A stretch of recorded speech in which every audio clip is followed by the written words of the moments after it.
En el tema pasado, le dije a los hermanos que siempre antes de predicar ocuparía unos minutos para informarles de cómo va el proyecto médico misionero, como también para hablar un poco de la actualidad profética.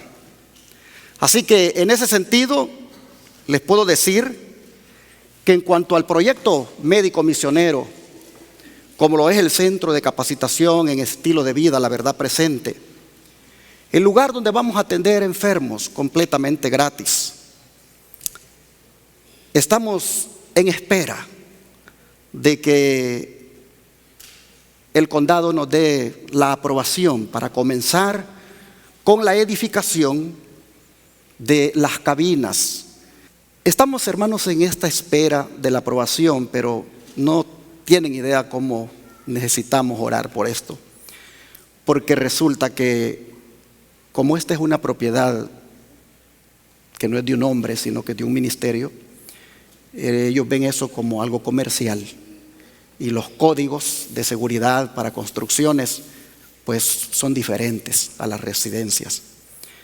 Estamos allí viendo por una respuesta que nos han dado que aparecen ciertas cosas que tenemos que hacer, que es un gasto que no lo teníamos contemplado, y muy grande el gasto, porque se trata de hacer un camino donde pueda llegar una ambulancia de bomberos, y estamos hablando que ese camino, hacerlo con los materiales que corresponde, es bastante dinero.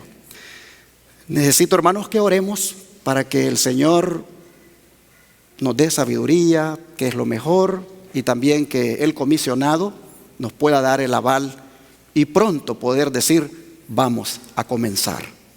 Esto, hermanos, pues nos da tiempo para seguir remodelando esa casa que ustedes ven allí, que es la oficina de este ministerio, y donde también nos hemos tardado en la remodelación porque hemos encontrado bastantes defectos, se le han hecho adiciones, porque queremos que ahí también haya un centro de grabación de programas para televisión. Ya toda esa parte de atrás que ustedes ven ahí ya está cerrada, espero en la próxima traerles fotos. Ya está cerrada porque es en esa parte donde estará el centro de grabación para programas de televisión. Pero esta casa, que no está así ahorita, sino que en la próxima pieza espero traerles fotos, ya casi está terminada. Pero hace falta algo muy importante, y es donde aquí yo sé que Dios ha bendecido a varios hermanos con esa habilidad, y es la de pintar. Necesitamos pintar esa casa por fuera, y está lista para pintar. Así que si Dios toca el corazón de algún pintor aquí y quiere poner su granito de arena, hágamelo saber, porque Dios nos ha bendecido también con mucha pintura. Hermano Giovanni, ¿la pintura es para exterior o interior? Exterior. Bueno, Dios nos ha bendecido a través de este hermanito. En la compañía donde él trabaja, hermanos, Dios lo usó a él para que hablara a favor de esta obra que estamos haciendo ahí, y halló gracia ante sus superiores, y nos han bendecido con muchísima pintura regalada, hermanos, para que podamos usarla. Nos han bendecido con estufas completamente nuevas, con gabinetes. Dios, hermanos, está manifestándose de una manera que yo digo, gloria, Padre. Solo Él puede hacer eso. Entonces, mientras otros Dios les va tocando el corazón, hago el llamado aquí a los que pintan, si se dejan tocar por el Señor, para que podamos pintar ese lugar. Mientras tanto, el terreno hay que seguirlo limpiando, porque si bien es cierto, hay un área muy linda que ha quedado porque se limpió perfectamente, hay otra área que todavía falta desmontarla, talar todavía árboles y también jalar ramas. Y mañana era un buen día para hacer esto, pero ayer ha llovido bastante allá y esta semana, de manera, hermanos, que como el terreno es muy plano también, está lleno de agua por muchas partes y no se puede hacer este trabajo. Por eso lo suspendimos para mañana, pero esperamos en Dios el próximo domingo esté bonito el clima para ir a hacer esto, de seguir talando árboles y dejar solo lo que son los pinos y luego, como dije, jalar ramas. Quisiera pedirle sus oraciones para que este proyecto lo hagamos realidad este año. Que Dios mueva todo para que pronto, hermanos, tengamos allí ese lugar hecho una realidad. Quiero también que oremos para que Dios siga tocando corazones dadivosos para que esto sea hecho posible. Porque eso, cuando yo miro, hermanos, lo que va saliendo, esos son miles y miles de dólares. Y yo les dije a los hermanos que nos ayudaran con 100,000 para empezar. Y gracias a Dios ya nos dieron esos 100,000. Pero ya también nos están dando más. Así que yo no tengo ningún temor. Lo que se gaste, Jehová lo va a dar. Pero quiero pedirles a ustedes que oren para que Dios toque los corazones de las personas y nos apoyen, por lo menos de las diferentes formas que tenemos aquí, ¿verdad? Enviando cheques o money order a esa dirección, 214 Alpine CT, Irving, Texas 75060, o depositando en la cuenta del Banco de América 4880-4014-1389, o mandando transferencias vía la aplicación Cele utilizando el número 214-881-4029, o a través de PayPal utilizando allí la cuenta de la Iglesia Advenimiento que tenemos con PayPal, con el correo asociado lostresangelessirven@gmail.com, o vaya directamente a la página web www.iglesiaadvenimiento.org y ahí le da clic en la donación y lo lleva a PayPal. Puede también, si usted desea, llamar al número que acabo de mencionar, 214-881-4029, y nos dice que le saquemos de la tarjeta de débito lo que usted en su corazón Dios le ha puesto. Por supuesto, para los que viven aquí en Estados Unidos, muchos hermanos hacen eso entre semana y ahí les sacamos lo que ellos nos dicen de su tarjeta de débito. Pueden enviarlo por Western Union, por RIA, por MoneyGram. Y para darles más detalles, ahí está mi número de WhatsApp, +1 214 881 4029. Hermanos y hermanas, que el Señor multiplique lo que queda en los bolsillos de aquellos que sean inducidos por el Espíritu Santo a dar para esta obra. Y que también Dios multiplique lo que nos llega, de manera que por falta de recursos no se deje de hacer la obra de Dios. Después de haberles hablado de este proyecto, quiero hablarles un poco de la actualidad profética.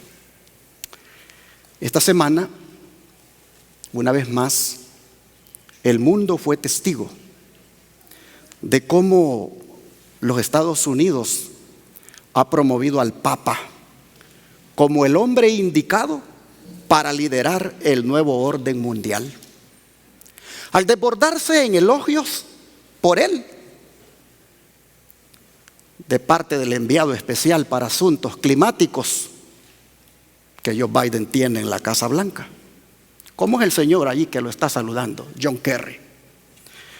Interesante que en días recientes, para ser más específico, hace 2 viernes, el portal de noticias Vatican News destacaba lo que este señor quiere en cuanto al nuevo orden mundial. Francisco dijo en una entrevista: construyendo un nuevo orden mundial basado en la solidaridad, estudiando métodos innovadores para erradicar la arrogancia, la pobreza y la corrupción. Todos juntos, cada uno por su parte, sin delegar ni responsabilizarnos, podemos curar la injusticia. Trabajar para proporcionar asistencia sanitaria a todos. Así, practicando y demostrando la cohesión, podremos levantarnos de nuevo.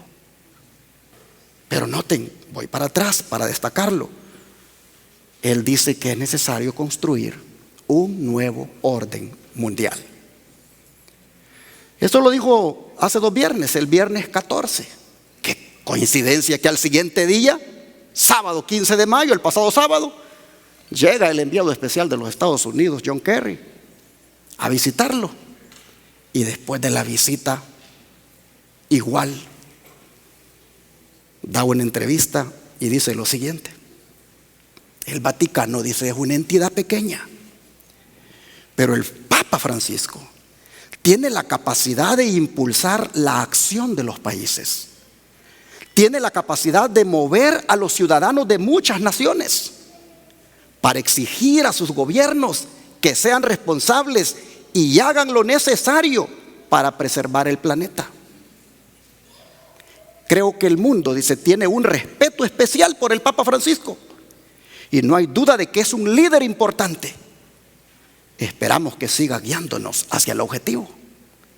Creo que el Santo Padre habla con especial autoridad de nuestro sentido del deber y de la necesidad de dar un paso adelante todos juntos. A pesar de las divisiones del mundo, su voz es más importante que nunca. Como ustedes pueden ver, el escenario para que se cumpla Apocalipsis 13 se está preparando cada día más, hasta que la iglesia y el Estado se unan para establecer ese nuevo orden mundial, donde se va a imponer una sola religión con su respectiva marca, como es la marca de la bestia, conocida por nosotros los adventistas a la luz de las profecías como el día domingo. Esto es lo que va a llegar. Esto es lo que viene con estas alianzas entre los Estados Unidos y el papado. Bien dijo la mensajera del Señor lo siguiente: los dignatarios de la iglesia y el Estado, ¿qué cosa? Se unirán para hacer que todos honren el domingo, y para ello apelarán al cohecho, a la persuasión o a la fuerza.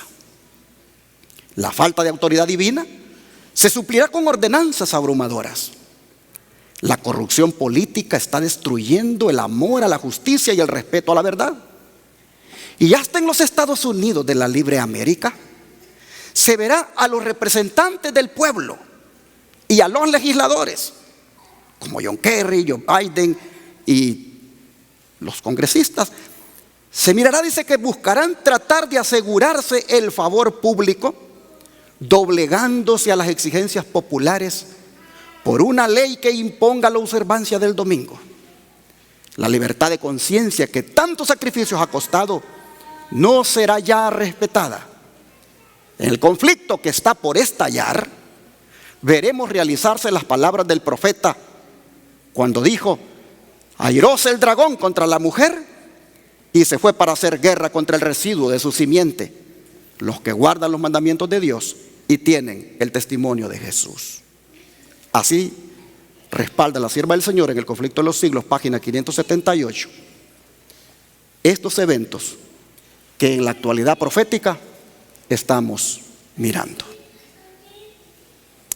Y ahora vamos a continuar con el tema número 22 del seminario profético La Revelación de Jesucristo. Este que tiene por título Los cuatro jinetes del Apocalipsis, tercera parte. Abramos la Biblia en Apocalipsis capítulo 6, versos 5 y 6.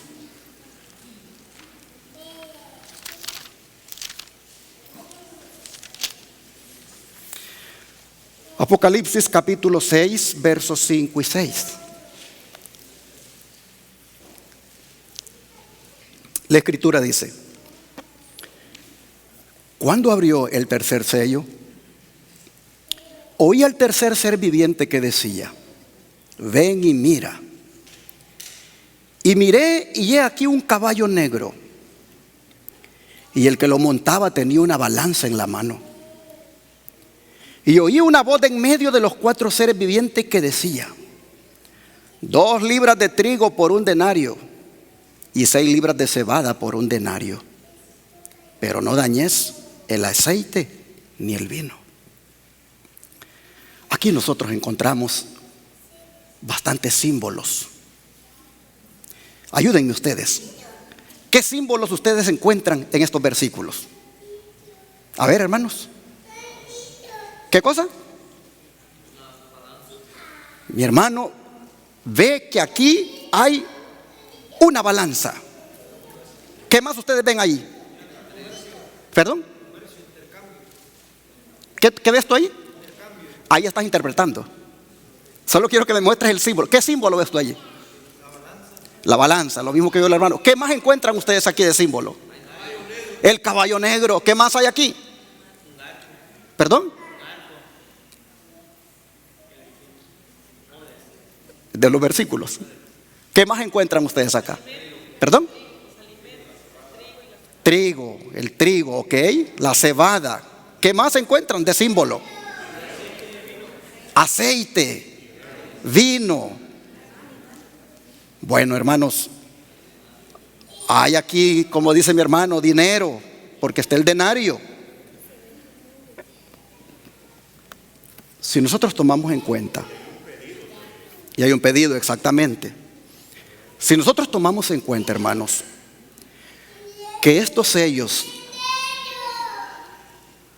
le están dando protección a un libro que contiene el futuro del mundo, el futuro de la iglesia incluso.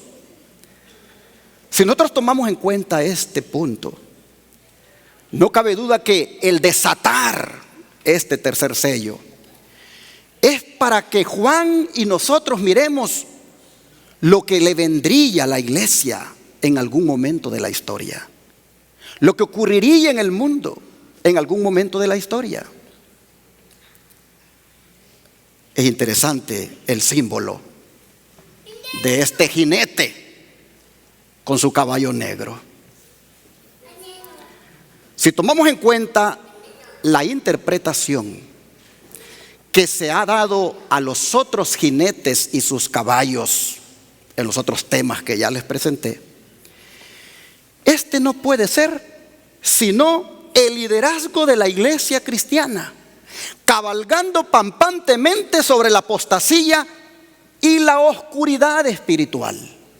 Pues el color negro en Apocalipsis se relaciona con la oscuridad. Vean aquí mismo el capítulo 6, versículo 12. Miré, dice, cuando abrió el sexto sello, y he aquí hubo un gran terremoto, y el sol se puso negro como tela de silicio, y la luna se volvió toda como sangre. Así que nosotros vemos que el color negro en profecía es símbolo de oscuridad. Ahora, ¿qué es lo que produce oscuridad en el mundo? ¿Qué es lo que produce oscuridad inclusive en un ser humano? La ausencia de luz, la ausencia de Cristo, la ausencia del Evangelio que alumbra al ser humano. Eso produce oscuridad y tinieblas tanto en el mundo como en las personas. Hay textos bíblicos que claramente lo destacan, como el de Mateo 4, versículo 16. Leamos. Mateo capítulo 4, verso 16.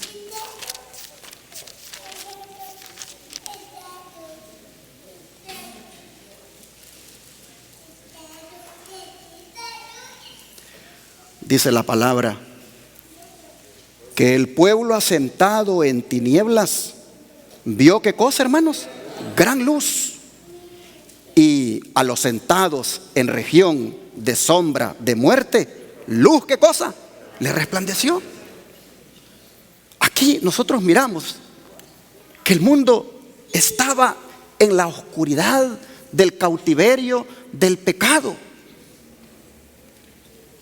y que solamente tuvo la oportunidad el mundo de ser libre cuando apareció nuestro gran libertador, Cristo Jesús.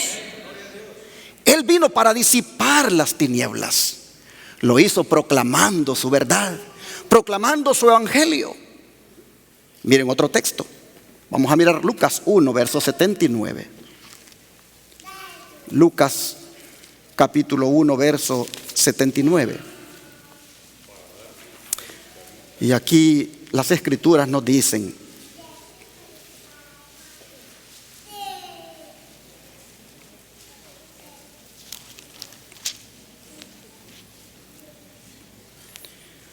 para dar luz a los que habitan, ¿en qué cosa? En tinieblas y en sombra de muerte, para encaminar nuestros pies por camino de paz. Nosotros encontramos, mis hermanos, acá, que los que habitan en tinieblas, estos están así porque ellos no pueden ver dónde caminar. Prácticamente ellos necesitan la luz que los encamine por esas sendas de paz. Y esa luz se llama Jesucristo. Pero veamos otro texto. Evangelio de Juan, capítulo 1, verso 5. Evangelio de Juan, capítulo 1, verso 5. Hablando de Jesús, dice el apóstol Juan: la luz en las tinieblas resplandece, y las tinieblas no prevalecieron contra ella. Nosotros encontramos aquí que hay ocasiones cuando las tinieblas no comprenden la luz, porque el término prevalecer en el idioma original tiene la connotación de no comprender. El versículo dice que las tinieblas no prevalecieron contra ella. En otras palabras, no la pudieron resistir y tampoco la pudieron comprender. ¿Por qué no la comprendieron? ¿Por qué no pudieron comprender la luz? Porque los hombres estaban en oscuridad mental, porque el diablo los tenía cegados mentalmente. Así lo dice Pablo en 2 de Corintios capítulo 4, verso 4. 2 de Corintios capítulo 4, verso 4.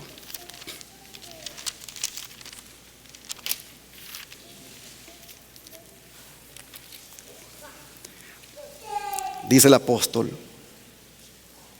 voy a leer desde el 3 para que tengamos la idea completa.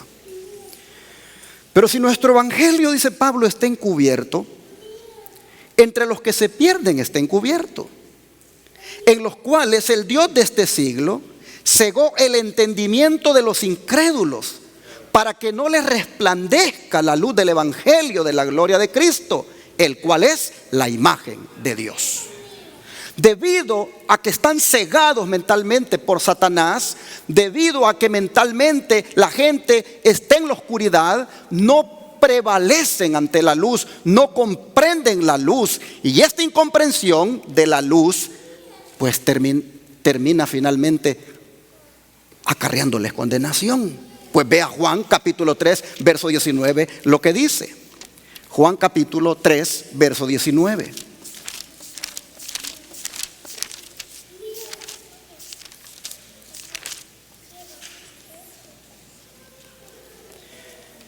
Y esta es la condenación, que la luz vino al mundo, y los hombres amaron más las tinieblas que la luz, porque sus obras eran malas. Aquí Juan, mis hermanos, explica cómo es que viene la condenación sobre los hombres. No es porque Dios quiera que los hombres se condenen o se pierdan, sino porque algunos hombres prefieren las tinieblas a la luz, al punto de que aborrecen esta última, según el verso 20. Miren ustedes, versículo 20.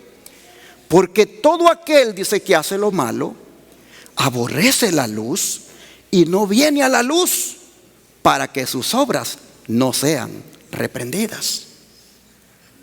Oh, mis hermanos y hermanas, gracias a Dios que nosotros no hemos odiado la luz. Gracias a Dios que nosotros vinimos a la luz, pero vinimos por la gracia de Jesucristo. Hermanos, a través de su evangelio, la luz ha brillado en nosotros. No la hemos rechazado, no la hemos despreciado y nos gozamos en esta bendita luz. El don profético, comentando lo que Cristo ha hecho al traer la luz a este mundo y disipar de esa manera las tinieblas, dice lo siguiente. En Colportor Evangélico, página 159, dice: Cristo es el único antagonista del pecado que alguna vez le haya hecho frente con éxito. Que la plena luz de su vida se derrame sobre los hombres que están en tinieblas.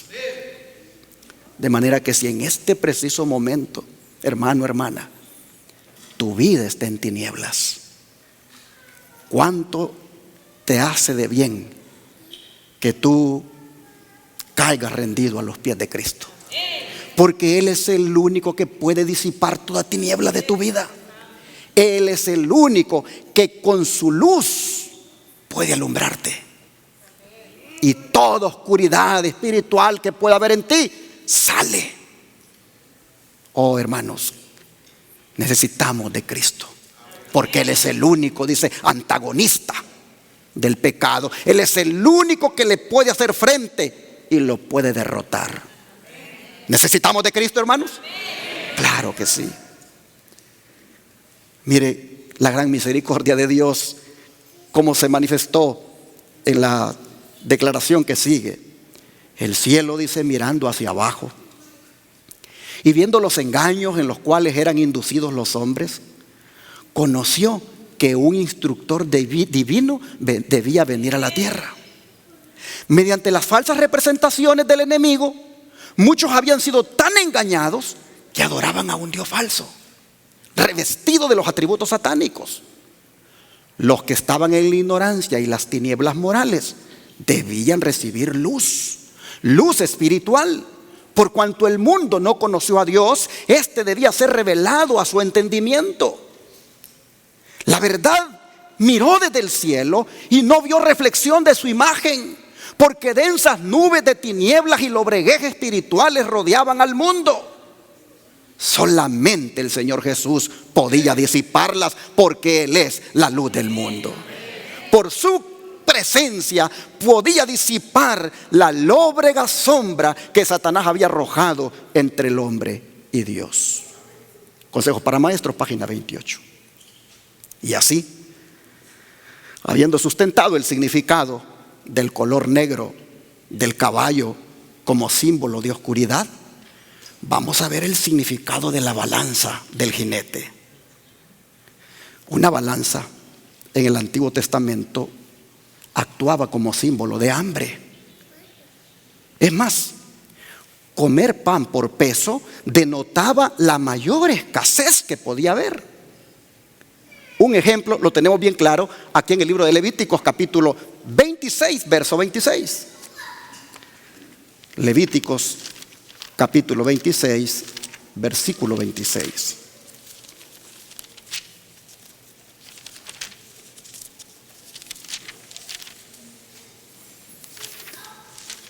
Dice la Escritura: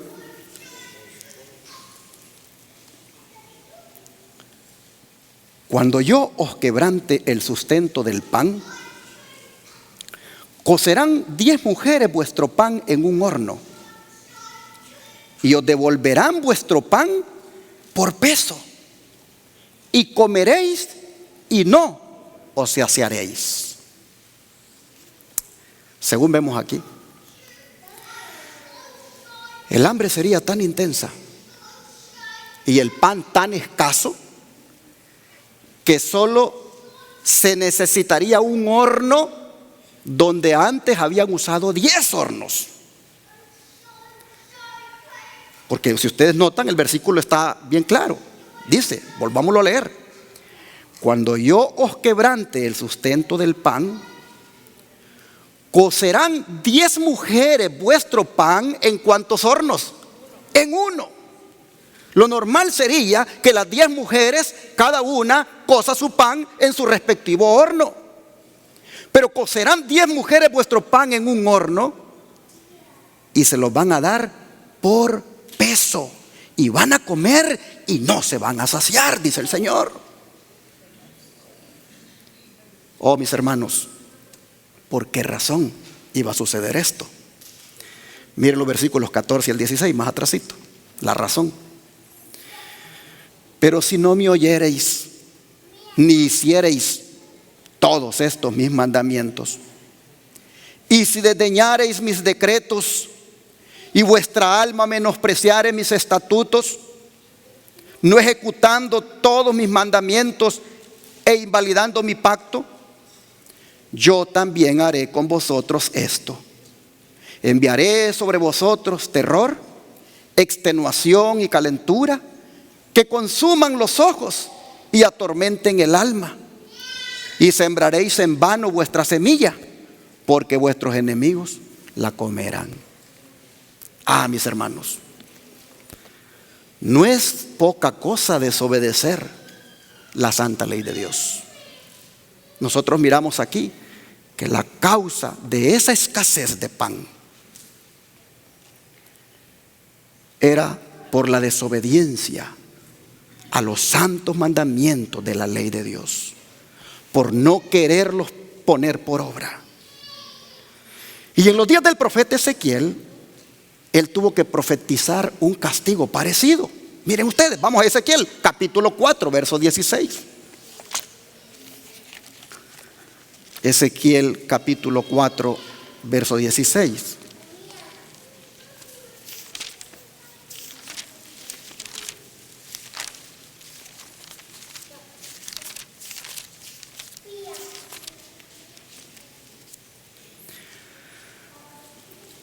La escritura dice: me dijo luego, hijo de hombre, he aquí quebrantaré el sustento del pan en Jerusalén, y comerán el pan por peso y con angustia, y beberán el agua por medida y con espanto. Y el verso 17 dice: para que al faltarles el pan y el agua, se miren unos a otros con espanto y se consuman en su maldad. Nosotros miramos aquí que dice el versículo que esto sucedería, hermanos, cuando la tierra pecare.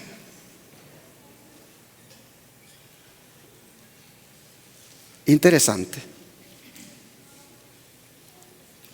Quebrantaré el sustento del pan en Jerusalén, y comerán el pan por peso y con angustia. ¿Cuándo sucedería esto? Cuando la tierra pecare. Por lo que dice el capítulo 14, versículo 13. Vamos para allá. Aquí mismo de Ezequiel. Dice la escritura: hijo de hombre, cuando la tierra pecare contra mí, rebelándose pérfidamente, y extendiere yo mi mano sobre ella, y le quebrantare el sustento del pan, y enviare en ella hambre, y cortare de ella hombres y bestias. Noten ustedes, cuando la tierra pecare, es que el pan escasearía. Y si tomamos en cuenta que pecado es transgresión de la ley, entonces no tenemos ninguna duda que es cuando la humanidad se rebelara pérfidamente a la santa ley de Dios y pecara. Entonces, hermanos, lo que vendría como consecuencia sería hambre.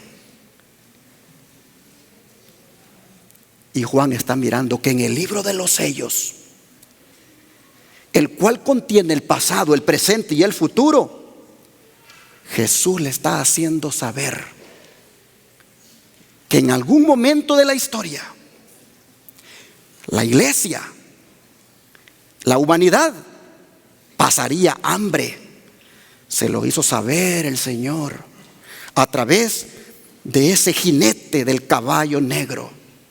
le hizo saber que todo lo que hemos leído le vendría, le sucedería a la iglesia. Es decir, vendría, de acuerdo al color del caballo, una etapa de oscuridad en el mundo y al mismo tiempo una hambre. Y hermanos, sería de tal magnitud el hambre que dice que 2 libras de trigo se venderían por ¿cuántos denarios? Por 1 tan solamente. Cuando en tiempos normales con 1 denario se podía comprar hasta 12 veces más de lo que está diciendo el Señor. Hermanos y hermanas, pregunto, ¿de verdad ocurrió esto en la historia de la iglesia? ¿De verdad en algún momento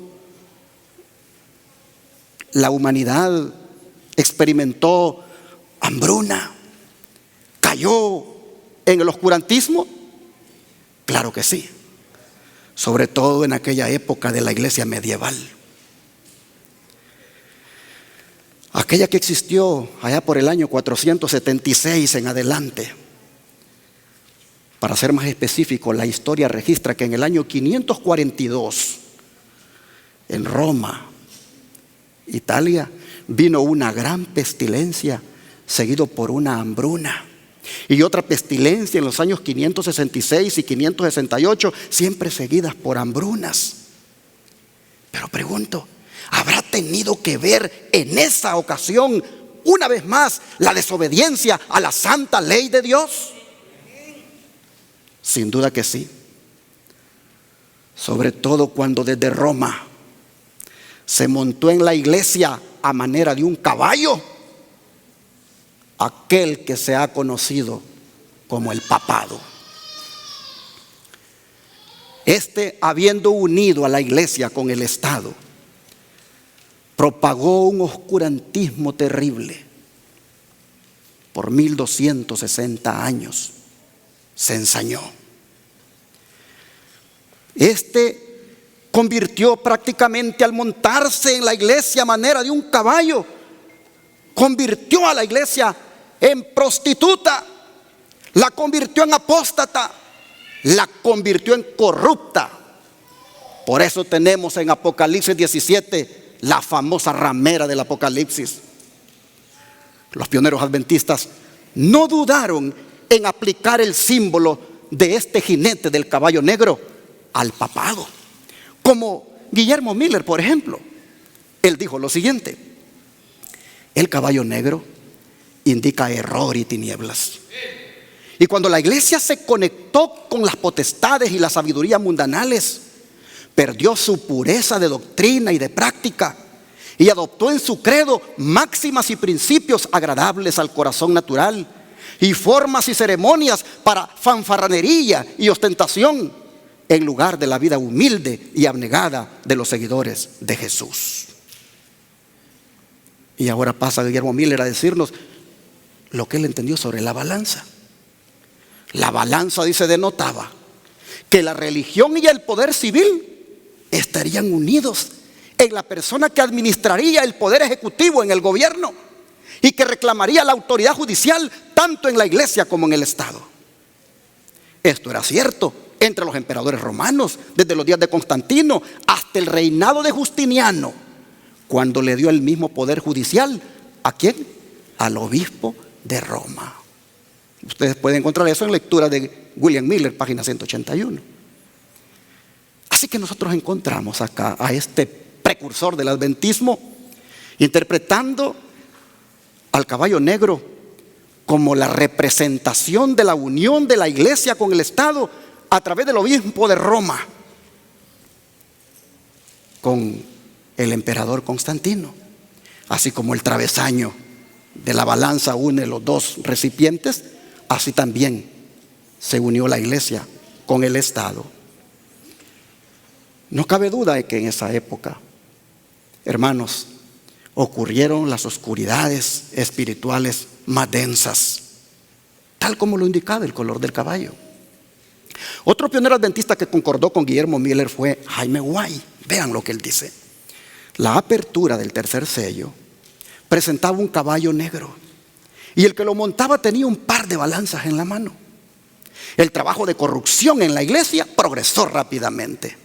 El caballo negro, todo lo contrario al primero, es decir, aquel caballo blanco, ¿verdad?, que salió venciendo y para vencer. Este caballo negro, dice, representa un período de gran oscuridad y corrupción moral. Por los eventos del segundo sello, de aquel caballo rojo que vimos la vez pasada, se abrió completamente el camino para que se produjera ese estado de cosas que representa este caballo negro. El tiempo, dice, que intervino entre el reinado de Constantino y el establecimiento del papado en el año 538 puede ser justamente señalado como el tiempo en que los errores más oscuros y las supersticiones más groseras surgieron en la iglesia cristiana. Así está escrito en Signs, bueno, las señales del segundo advenimiento, página 18 a la 19, por Jaime White. Pero si hay un pionero que es todavía más explícito sobre lo que ocurrió en ese tiempo, es Uriah Smith. Vean lo que él nos dice. Cuán rápido, dice, progresó la obra de corrupción. Qué contraste en color, dice, entre este símbolo y el primero. Un caballo negro, el preciso opuesto del blanco. Dice, un periodo de gran oscuridad y corrupción moral en la iglesia debe notarse en este símbolo. Mediante los eventos del segundo sello queda presentado el camino que quedó plenamente abierto para ese estado de cosas a sobrevenir. La época que intervino entre el reinado de Constantino y el establecimiento del papado en el 538 después de Cristo puede ser justamente notada como el tiempo cuando se vieron en la iglesia los errores más corruptos y las supersticiones más asquerosas. Del periodo inmediatamente después de Constantino, el historiador Mosheim dice: esas vanas ficciones, filosofía platónica, opinión popular, etcétera, adoptadas por la mayoría de los teólogos cristianos antes de la época de Constantino, ahora quedaban confirmadas, engrandecidas y adornadas en diferentes formas. ¿Por qué? Porque no había quien las condenara. La iglesia, unida con el Estado, avalaba todas esas cosas. De allí, dice, se levantó esa veneración extravagante por los santos muertos. Y esas nociones absurdas de cierto fuego destinado a purificar las almas que ahora prevalecía y cuyas huellas públicas se veían por doquier, refiriéndose, hermanos, a la doctrina pagana del purgatorio. Es en este tiempo que surgen todas esas veneraciones de imágenes. Por ende, dice, también aquí se introdujo el celibato de los sacerdotes, la adoración de imágenes, reliquias, que con el correr del tiempo casi destruyeron completamente la religión cristiana, o por lo menos eclipsaron su lustre y corrompieron su misma esencia en la manera más deplorable. Un enorme séquito de supersticiones diferentes fue gradualmente sustituyendo el lugar de la verdadera y genuina religión y piedad. Esta odiosa, dice, revolución se debió a una variedad de causas. Una precipitación ridícula en recibir nuevas opiniones, un deseo absurdo de imitar los ritos paganos y de mezclarlos con adoración cristiana, y esa latente inclinación que el hombre en general tiene hacia una religión vulgar y ostentosa. Todo contribuyó al establecimiento del reinado supersticioso sobre las ruinas del cristianismo. Así está escrito en Daniel y Revelaciones, páginas 428 a la 429 por Uriah Smith. Todos estos concuerdan que el caballo negro, el jinete del caballo negro, con su balanza en la mano, pues no es otra cosa que la oscuridad que introdujo el papado en el mundo después que se unió con Roma. La mano White, comentando también esa época, vean lo que dice. En el siglo VI, dice, el papado concluyó por afirmarse. El asiento de su poder quedó definitivamente fijado en la ciudad imperial, cuyo obispo fue proclamado cabeza de toda la iglesia. El paganismo había dejado el lugar al papado. El dragón dio a la bestia su poder y su trono y grande autoridad, dice Apocalipsis 13. Versículo 2.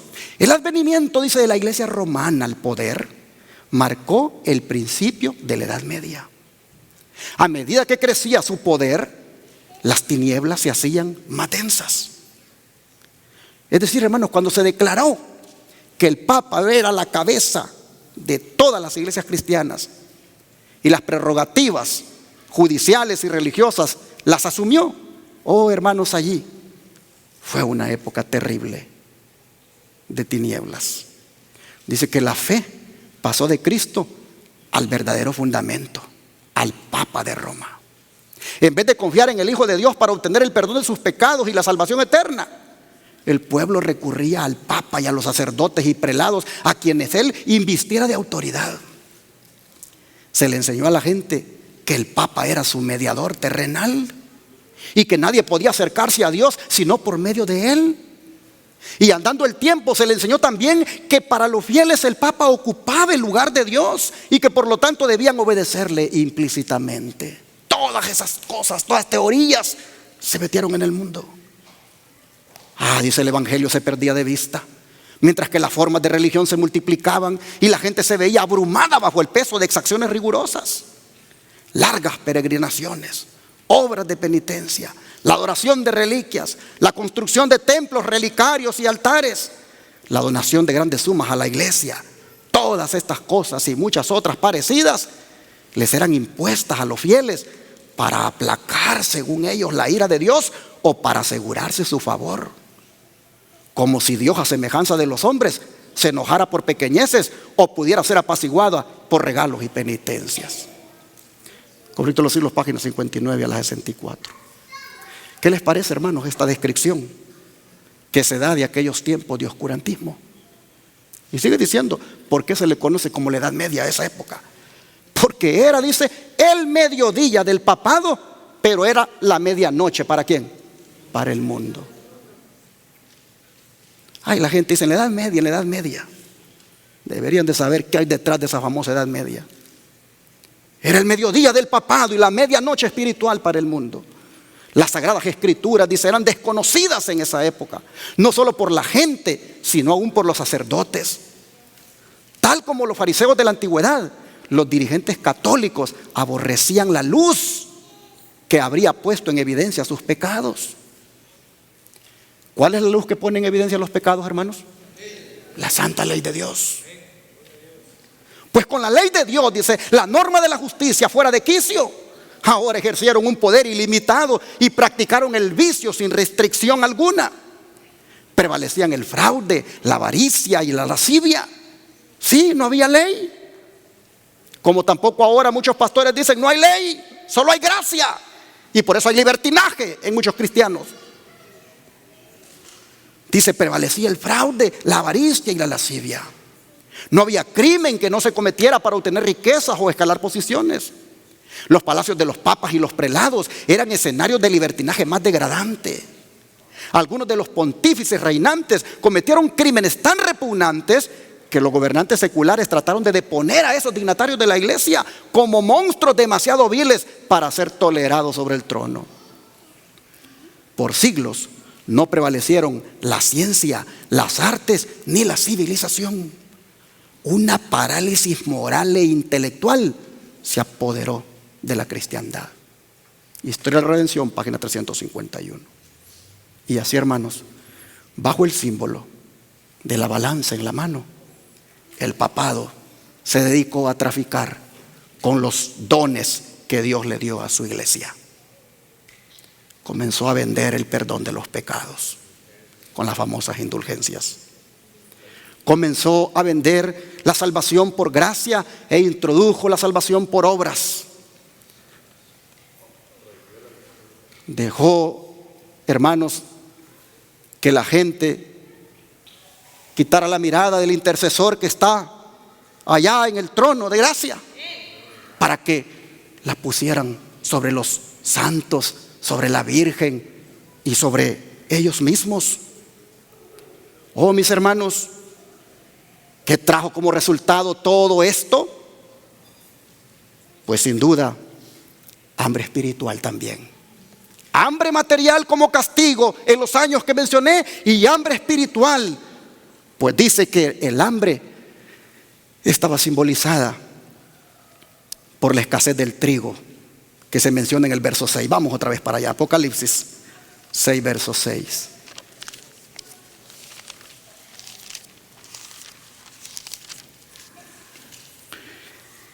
Y oí una voz de en medio de los 4 seres vivientes que decía: 2 libras de trigo por un denario y 6 libras de cebada por un denario, pero no dañes el aceite ni el vino. Si nosotros tomamos en cuenta que el trigo es la materia prima para hacer el pan, no cabe duda que este pan viene a ser símbolo ¿de qué cosa? De la palabra de Dios. Y por lo tanto, hermanos, la escasez fue espiritual. No había palabra de Dios. La gente iba a oír a los curas a dar sus prédicas en latín y algunos ni entendían. Cuando yo estaba todavía niño, asistí a una de esas iglesias, a una de esas misas. Amén decíamos nosotros, porque todos decían amén, pero no entendíamos nada de lo que decía el cura. Oh, hermanos y hermanas, no había acceso a la palabra. Por eso los valdenses Dios los preservó en aquella época para que ellos buscaran la manera de que la palabra de Dios se tradujera al idioma de la gente y la pudieran entender. Por eso Dios preservó también en esa época a este Wycliffe, Juan Wycliffe, a Melanchthon, a Lutero y todos esos hombres, hermanos. Oh, mis hermanos, el trigo, símbolo de la palabra. ¿Qué dijo Cristo acerca de su palabra y el pan? Vamos a Mateo capítulo 4, verso 4. Mateo capítulo 4, verso 4. Dice el Señor: Él respondió y dijo: escrito está, no solo de pan vivirá el hombre, sino de toda palabra que sale de la boca de Dios. Hubo escasez de este pan, de esta palabra que sale de la boca de Dios.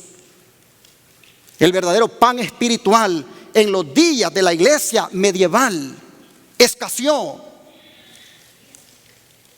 Y lo ha ejemplificado el Señor de la manera como ya dije, que en tiempos normales, cosas que podías comprar hasta 12 veces más por un denario, ahora apenas alcanzabas a comprar 2 libras de trigo, indicándonos con esto que el hambre espiritual era profunda.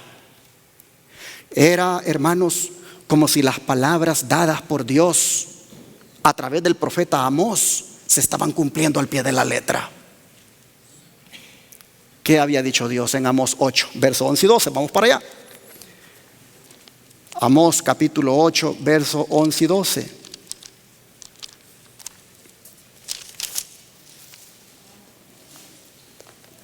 Amós 8, verso 11 y 12 nos dice: he aquí vienen días, dice Jehová el Señor, en los cuales enviaré hambre a la tierra, no hambre de pan ni sed de agua, sino de oír la palabra de Jehová. E irán errantes de mar a mar, desde el norte hasta el oriente, discurrirán buscando palabra de Jehová y no la hallarán. Si hubo un tiempo cuando los cristianos experimentaron esto, fue en esta época de la iglesia medieval. Oh, hermanos, pero gracias a Dios que aquella apostasía no fue total, pues una voz se oyó que dijo: ¿qué cosa? Pero no dañes, ¿qué cosa? El aceite ni el vino. Indicándonos, mis hermanos, que la sana doctrina se iba de todas maneras a preservar.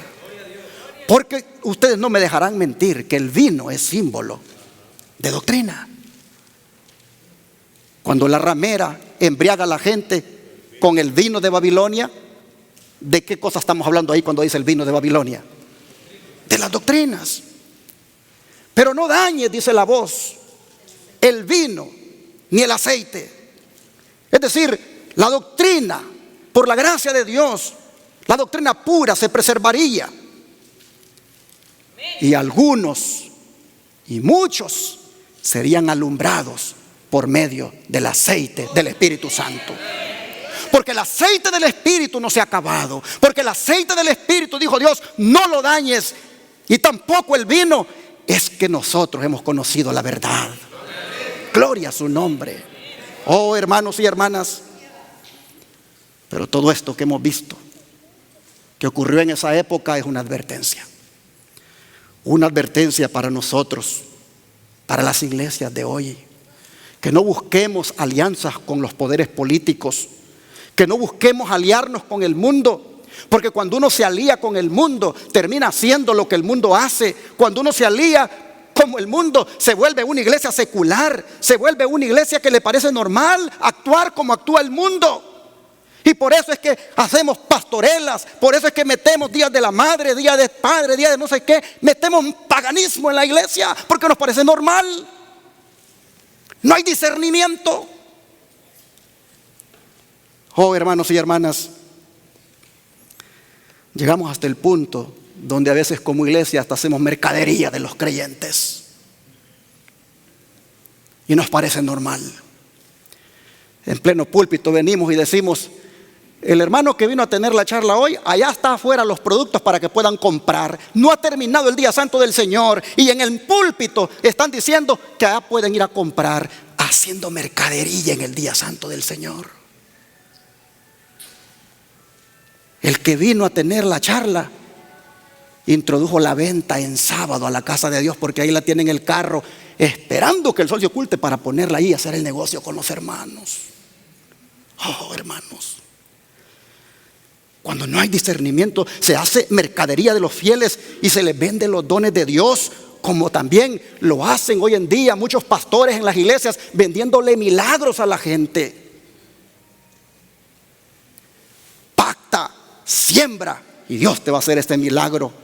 Oh, mis hermanos, los predicadores han comercializado el mensaje verdadero, han comercializado el mensaje bíblico del sábado por meter un mensaje espurio como es el del domingo y otras verdades para este tiempo como es el mensaje de los 3 ángeles. Por eso el apóstol Pablo nos exhorta a nosotros: no se unan en yugo desigual con los incrédulos. Vamos a leer esa exhortación en 2 Corintios capítulo 6, versículo 14 al 18. 2 de Corintios capítulo 6, versículos 14 al 18.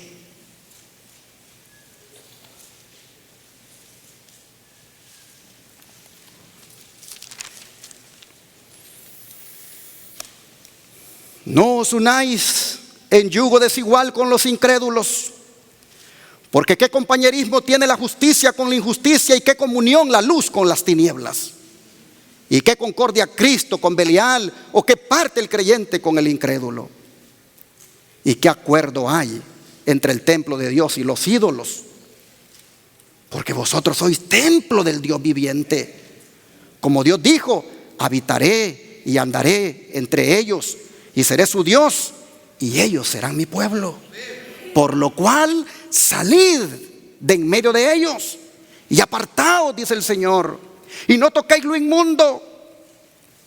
Te dan una cerveza, no la toques, mi hermano. Te dan un cigarro, no lo toques. Te dan un CD de música mundana, no lo toques. Apartaos de todo eso, dice Pablo, porque vosotros sois, hermanos, templo del Dios viviente. Dios mora en su templo. Por lo cual, dice, versículo 17: salid de en medio de ellos y apartaos, dice el Señor. No toquéis lo inmundo, y yo voy a recibirlos, y seré para vosotros por Padre, y vosotros me seréis hijos e hijas, dice el Señor Todopoderoso. Pero tiene que haber una separación, tiene que haber un desprendimiento del mundo. El don de profecía, mire cómo nos advierte también. Dios dice: está enviando advertencias a su pueblo para que se cuiden de lo extraño y prohibido, Planes comerciales, dice, a menudo son hechos y presentados que, si aceptados, conllevan al engaño y confusión de la iglesia. Son presentados como algo que sería gran bendición para la obra. Hermanos, no sé cuántos se enteraron por ahí unos años atrás, una moda que andaba, de muchos hermanos que andaban vendiendo café, otros que andaban vendiendo electricidad. A mí vinieron a decirme: ¿quiere usted no tener problemas para pagar esa televisión y esa radio? ¿Quiere usted quitarse esa preocupación de que no se alcance a reunir el dinero? Sea usted el primero en promover a los hermanos que vendan este producto, y que los hermanos se metan a vender este producto, y verá cómo tendrán tremendas ganancias, y esa radio y televisión siempre tendrán el dinero allí. Otros vinieron y me dijeron: métase a vender electricidad, pastor. Cuando los hermanos lo miren a usted vendiendo electricidad, también ellos se van a meter en esas pirámides, en esos negocios, y va a ver cómo va a haber dinero para que usted pague la radio y la televisión. Hermanos y hermanas, dice, son presentadas esas cosas, dice, como algo que sería gran bendición para la obra, esos planes comerciales. Pero este esfuerzo, dice, para introducir el comercialismo a la obra como algo que será de gran beneficio, como instrumento de provisión divina para el rápido avance de la obra, es, ¿qué cosa, hermanos? Un engaño que amenaza con entrampar a muchas almas. Aún ahora, dice, muchos se encuentran en peligro. Existen pocos que reconocen el mal que está obrando, y sin embargo estos planes ciertamente son tentaciones del enemigo y serán ruinosos para la experiencia espiritual de quienes los aceptan y siguen. Su propósito es distraer las mentes de los hombres y mujeres de los deberes presentes y esenciales. Panfleto del Espíritu y Profecía, página 33. Interesante, hermanos, cómo las prácticas del mundo que se metieron en la Edad Media, también dice la sierva del Señor, son advertencias para que no se metan en la iglesia adventista, para que no se metan en la iglesia remanente, para que no se metan en ese pueblo de Dios que es peculiar. Advertencias. Oh, hermanos, hay que vivir por gracia. Y hay que hacer planes confiando en la gracia del Señor. Yo creo que como ministerio Dios nos ha demostrado muchísimo de lo que Él es capaz de hacer. Y que no necesitamos mezclar lo profano con lo cristiano, lo mundano con lo sagrado. Dios nos ha mostrado que si hacemos las cosas limpiamente, dependiendo de Él, Él nos da el éxito. Así sigamos. Sigue diciendo la sierva del Señor: a pesar de estas inspiradas declaraciones, ¿cuántos cristianos de profesión están debilitando sus facultades en la búsqueda de ganancias o en el culto que atributan a la moda? ¿Cuántos están envileciendo en su ser la imagen de Dios con la glotonería, las bebidas espirituosas, los placeres ilícitos? Porque si bien es cierto, como iglesia nos podemos preservar de no caer en esa contaminación, hermanos, a nivel individual es posible que nosotros estemos debilitándonos al estar en esto de envileciendo la imagen de Dios, a ser glotones, comer a todas horas. Eso es glotonería. A las 8 desayuné y a las 10 ya estoy dándole otra vez, comiendo otra vez, dañando el órgano más sufrido del cuerpo, como es el estómago, pero al mismo tiempo perjudicando el templo y morada del Espíritu Santo. Oh, mis hermanos, ¿cómo tenemos nosotros que entender cómo debemos vivir en este tiempo del fin? Bienaventurados los príncipes que comen a su hora, dice la palabra. Es decir, que tienen un horario establecido para ingerir los alimentos, porque saben que este cuerpo es templo y morada del Espíritu Santo. Dice, y la iglesia, en lugar de reprimir al mal, en lugar de amonestar y decir esto no está bien, hermanos, la iglesia dice a menudo las fomenta, apelando a los apetitos, al amor del lucro y de los placeres para llenar su tesoro, que el amor a Cristo es demasiado débil para colmar. Si Jesús entrase en las iglesias de ahora y viera los festejos y el tráfico impío que se practica en nombre de la religión, ¿no arrojaría acaso a esos profanadores como arrojó del templo a los cambiadores de moneda? Seguridad y Paz en el conflicto de los siglos, página 528. Oh, hermanos, ¿cuántos pastores tendrían que ser echados de las iglesias por tolerantes de estas prácticas? ¿Cuántos pastores tendrían que vergonzosamente, como los fariseos, salir huyendo de las iglesias por no tener el valor de destacar la santidad en la casa de Dios y destacar la manera como un pueblo se debe conducir? Pero hermanos y hermanas, ya casi voy a ir terminando y no quisiera cerrar este mensaje sin destacar nuevamente las palabras del Señor: no dañes el aceite ni el vino. Porque en esas palabras, ahí se muestra, hermanos, el grande amor de Dios por nosotros. En esas palabras se muestra la grande misericordia del Señor. No dañes el aceite ni el vino. Hermanos y hermanas, el Señor estaba mirando a las almas fieles.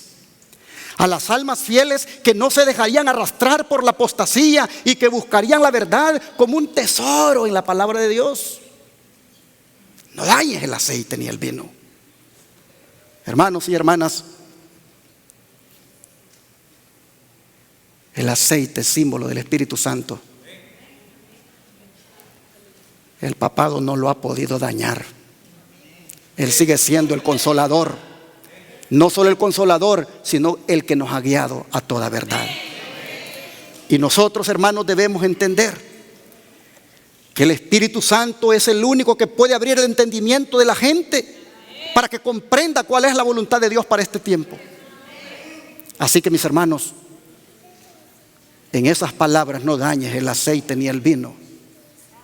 Ahí nosotros encontramos que Dios estaba diciendo: el Consolador seguirá haciendo su trabajo. Y será el que va a descubrir el error y será el que va a intervenir para que las tinieblas espirituales sean disipadas.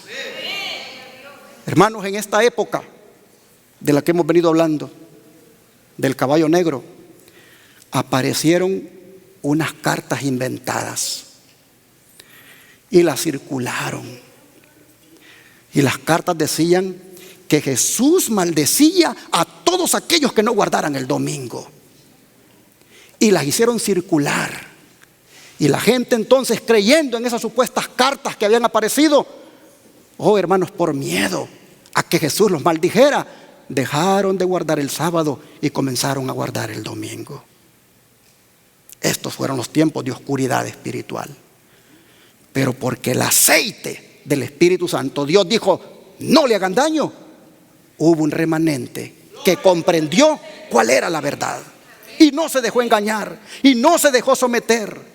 De manera, mis hermanos, que aprovechando esta obra del Espíritu Santo, esta luz que brilla en todo aquel que le permite que venga a su vida, yo quiero preguntarles a ustedes en esta hora: ¿cómo está la vida de ustedes en este momento? ¿Cómo está su vida, mi hermano?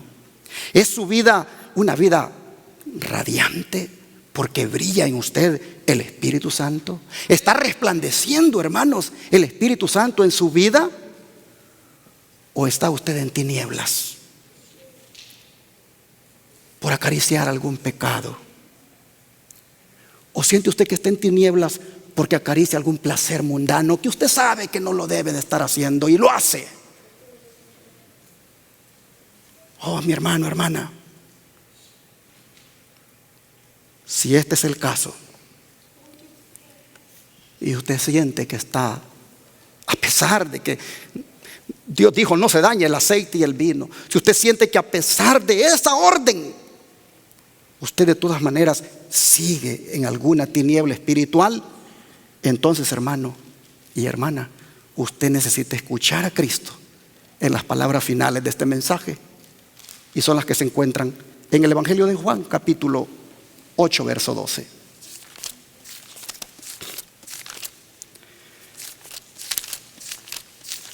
Evangelio de Juan, capítulo 8, verso 12. Y la palabra dice: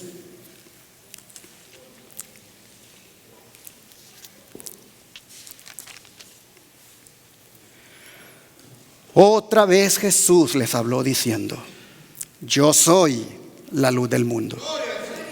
El que me sigue no andará en tinieblas, sino que tendrá la luz de la vida. Oigan, hermanos, Jesús es la luz. Jesús es la luz espiritual que todos nosotros necesitamos. Él puede, hermanos, penetrar en nuestra vida, así como los rayos del sol. Mire, ¿qué hacen los rayos del sol? Penetran, hermanos, hasta lo más recóndito. Así como los rayos del sol penetran hasta el último rincón, así Jesús tiene el poder de penetrar hasta el último rincón de tu alma. Así Jesús tiene el poder, hermanos, de penetrar en tu vida y quitar toda tiniebla que pueda haber allí, en tus ojos, en tu mente, en lo que haces. Oh, hermano, tendrás la luz de la vida, dice Jesús. Oh, ¿cuánto entonces debemos hacerle caso cuando Él dice: el que me sigue? Porque esto no es para todos, es para el que me sigue. El que me sigue no andará en tinieblas, sino que tendrá la luz de la vida. Oh, hermanos y hermanas, si nosotros queremos seguir al Cordero donde quiera que va, allá en el cielo, hay que empezar a seguirlo. ¿A dónde? Aquí. Tenemos que seguirlo ahora. Y cuando las tinieblas de la tierra, hermanos, aparezcan nuevamente, cuando se imponga la ley dominical, oh, es mi deseo, hermanos, que nosotros nos mantengamos siguiendo a Jesús. Es mi deseo y oración, hermanos, que nosotros nos mantengamos siguiendo a Cristo, tanto ahora que no hay tanta crisis, como cuando venga la crisis. Y entonces la luz de la vida es la que va a prevalecer en nosotros. Les quiero preguntar, y que lo oiga Jesús: ¿cuántos de ustedes quisieran disipar toda tiniebla de su vida viniendo a la luz que es Cristo Jesús? Que Dios les bendiga. Y así aparezcan caballos negros que quieran aparecer en la vida, usted brille porque Cristo vive en usted. Vamos a pedirle de rodillas que podamos andar siempre conforme a esa luz y que toda tiniebla salga de nuestra vida. Vamos a arrodillarnos. Amante Dios y Padre, gracias, Señor, por hablarnos de la condición de la iglesia en cierta época, pero que lamentablemente, Señor, todavía se puede ver en estos tiempos. Pero lo más lamentable, Padre, es que todavía se pueda ver en algunos de nosotros. Es decir, donde las tinieblas, como el caballo negro, oh Padre, prevalecen en nosotros. Ah, Señor, conscientes de cuántas cosas hemos permitido que llegue a nuestra vida para traer oscuridad. Nosotros, Señor, ahora entonces te pedimos que por favor nos perdones, que pase, Señor, por alto nuestra transgresión, nuestra inclinación al mal, nuestra tendencia a lo mundano. Oh Padre, por permitir que nuestra alma se invada de tinieblas. Oh Señor, perdónanos ahora. Y te pedimos que cubras nuestra vida con tu manto blanco de justicia. Y así, Señor, seguir caminando hasta el día glorioso de tu venida. Sobre todo, Padre, te pedimos que tu luz brille en nosotros. Que tu luz, Señor, nos sostenga. Que de día y de noche tú seas nuestra luz. Oh Padre, te rogamos que no transijamos con ninguna tiniebla, sino que hoy de verdad, Padre, aquí de rodillas, anhelemos que tu luz disipe toda oscuridad de nuestra vida. Gracias, Padre, te lo rogamos todo esto en el nombre de Jesús. Amén.